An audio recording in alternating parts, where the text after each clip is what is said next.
Mapenda Wade, vice-président de la fédération authentique, je dirais, c'est-à-dire la fédération sortante. On va retenir le plus important, c'est-à-dire que la fédération qui était là, désignée par le ministère, n'a plus aucune valeur juridique. Parce que le tribunal a vidé son délibéré et a annulé l'Assemblée générale qui s'était tenue le 15 janvier 2022. Pendant cette Assemblée générale, il y a eu beaucoup de couacs dans l'organisation et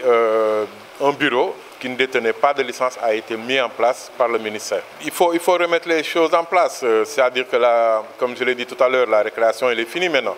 Il faut remettre la fédération authentique en place et qu'on commence à travailler pour l'avenir, pour voir quel programme on va mettre en place. Mais ce qui est sûr et certain, c'est que cette fédération qui est en place là doit quitter. Je suis comme vous, spectateur de ce qui se passe. Je n'ai rien vu de probant. Je ne veux pas dire qu'ils n'ont rien fait,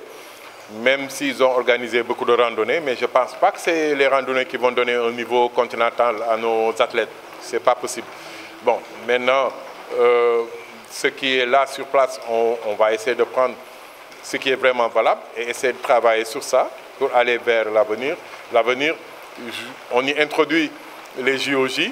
mais il faut savoir que pour ces JOJ, on n'a plus le temps de faire des athlètes. C'est mort pour le cyclisme. Pour les nouveaux tenants du pouvoir, on a de l'espoir parce que tout se fait dans l'éthique, dans l'égalité. Parce que tout simplement, il faut savoir que dans le sport, l'ingérence politique est interdite à tous les niveaux. Dans toutes les fédérations, c'est interdit. Quand il y a eu cette ingérence avec un ancien ministre qui était sur place, nous avons alerté l'UCI et la CAC. Mais le ministère n'a pas reculé, n'a pas voulu faire quoi que ce soit, surtout le CNOS aussi, qui devrait être présent en tant que modérateur et régler cette situation, trouver un terrain d'entente et effectivement voir les ayants droit pour qu'on les laisse là, pour qu'ils puissent travailler et avancer. Surtout qu'avec l'UCI, on avait déjà un programme de formation, de stage pour les mécaniciens, les encadreurs, de stage pour les coureurs, les athlètes, pour préparer 2026. Mais par contre, dès que ce problème est survenu, l'UCI a arrêté toute cette collaboration. Le premier conteneur qui avait été chargé, qui avait été bloqué, a été finalement envoyé et ce conteneur a été réceptionné par Pape Fatafay. Mais qu'est-ce qu'ils ont fait? Rien. Non, ils ne l'ont pas exploité valablement. Et on devait recevoir chaque année un conteneur de vélo et une formation qui se renouvelait chaque année pour les encadreurs, les mécaniciens et les coureurs en Europe. Malheureusement, ce qui s'est passé, s'est passé. Et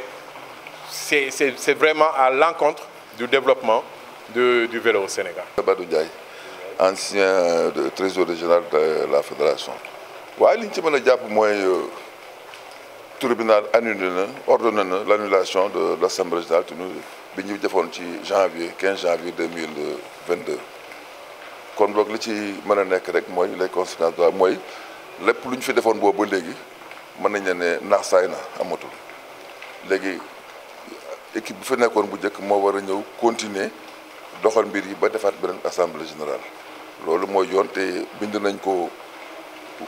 UCI ak confédération africaine de cyclisme jamono yi ñu nga Kigali di wax di def benn compétition xam naa ne danañ ci waxtaan fan yi danañ jot gros jugement bi yónnee leen ko pour que mu ñu mën a continuer liggéey bi comme ni ñu ko commencé woon bu njëkk. kon daanaka daal taxawaalu amatul liggéey. non amul taxawaalu non seulement amul taxawaalu mais aussi il faut rassembler toute la famille du cyclisme pour ñu mën ko doxal déclarer partout toutes les régions dañu war a am ay ligue doxal ko war nañ aussi di compétir parce que boo compétirul doo dem. war nañoo dellu si waat Tour du Sénégal moo doon vitrine nu cyclisme Sénégal moo tax ñu doon ñëpp dañoo xam daan éviter partout mais léegi kenn dootuñu éviter ti parce que dawatuñu il faut compétir à Thiès à Kaolack à Saint-Louis à Ziguinchor partout à Dakar pour que ñu nit ñi am ay mën na ma gis mën na invité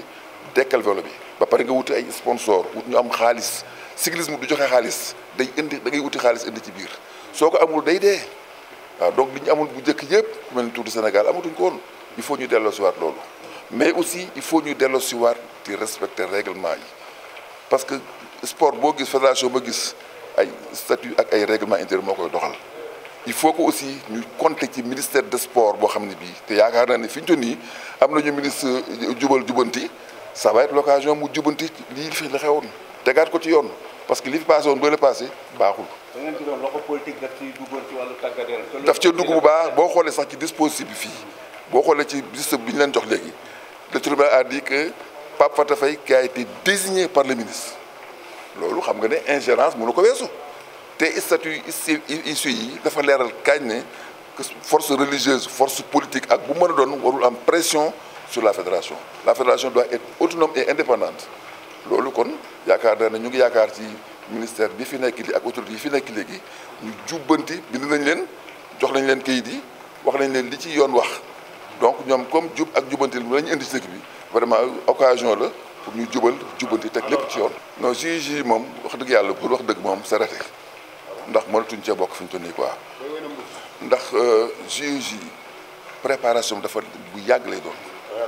dafa yàgg préparer athlète surtout ay xale yi nga bëgg na préparer dafa laaj au minimum 5 ans. minimum quand je dis minimum parce que pour nga def benn athlète il faut 8 à 10 ans préparer athlète. xale bu tuuti am 13 ans 12 ans doo ko jàngal nu ñuy dawalee vélo d'abord nu ñuy toogee ci vélo nu ñuy defee kii da nga koy jàngal ba pare habitué ko ci yooyu parce que de la jeunesse la bokkul ak mag ñi sax bu doon mag ñi sax nga mënatee la wax mais xale yu tuuti la préparation bu méttee te temps d'entraînement bi la formation la boo xam ne bi peut-être techniquement xëy ñi ñu ma gën a outillé pour expliquer ko mais du lu yomb ñoom xam nañ ko sax donc ñun c'est sûr que ne on n'est pas outillé techniquement pour participer ci compétition man nag bu leen def organisation figuration mais on n'attend rien vraiment des au niveau des régions, déjà,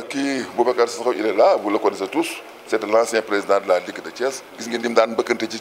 gis bi daan bëkkante guddeeg bëccëg foo ko fekk amul guddi amul bëccëg waaye su defee xam nañ ko ñëpp xam nañ ko on va demander à tous les gens ya ñu ñëw jàpp ci former xale yi jàppale leen teg ay compétition Thiès war na chaque dimanche mu am course loolu nag ay xaalis su koy joxe ak ay ñu am volonté te loolu la fi nekkoon loolu la ñu bëgg dellu siwaat delloo su ko Thiès Kaolack partout dans le Sénégal ba vélo dellu siwaat mën a génnaan nag au plan international ku mel ni monsieur Thioub c'était le directeur du Tour du Sénégal il faut mu def tout pour dellu si Tour du Sénégal parce que Tour du Sénégal moo taxoon àddina bi xam ñu France yi di ñëw àddina bi yëpp di ñëw loolu il faut ñu dellu si bu ñu ko dellu siwul cycliste day dee ba faaw